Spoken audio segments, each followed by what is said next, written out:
Hello, welcome back to the channel. Today, we're diving right into how to use Notion for daily task management. This 2025 guide will help you stay on top of your game. Let's start by creating a new page. Simply click on the plus Add a Page button at the left sidebar.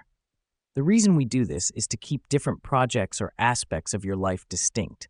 Think of it as a new chapter in your productivity book. Now that we've done that, type in a name for your page. This could be daily tasks or anything meaningful to you. This helps us because it gives a clear identity to your tasks and makes it easier to locate them later. Next up is adding a table by clicking on the plus Add a Block button, then choose Table. A table allows us to organize tasks in a structured way, making it easier to track progress and deadlines. Once you've added your table, it's time to customize the columns. For daily task management, you might want columns for task name, status, priority, and due date. To do this, click on the property name at the top of each column and type in your preferred title. The reason we do this is to create a system for organizing and prioritizing tasks based on your needs.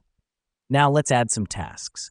Click on the plus new button at the top of your table and start typing your task into the task name column. This is where the magic happens. Your tasks are now in a clear, structured format, making it easier to manage your day. And here's what's happening behind the scenes. Notion is creating a database for your tasks. This means you can search, filter, and sort them with ease. You can also add additional information to each task by clicking on it and adding more blocks like text, images, or even files. Let me explain why this matters. Notion isn't just a task manager. It's a powerful tool that will evolve with your needs.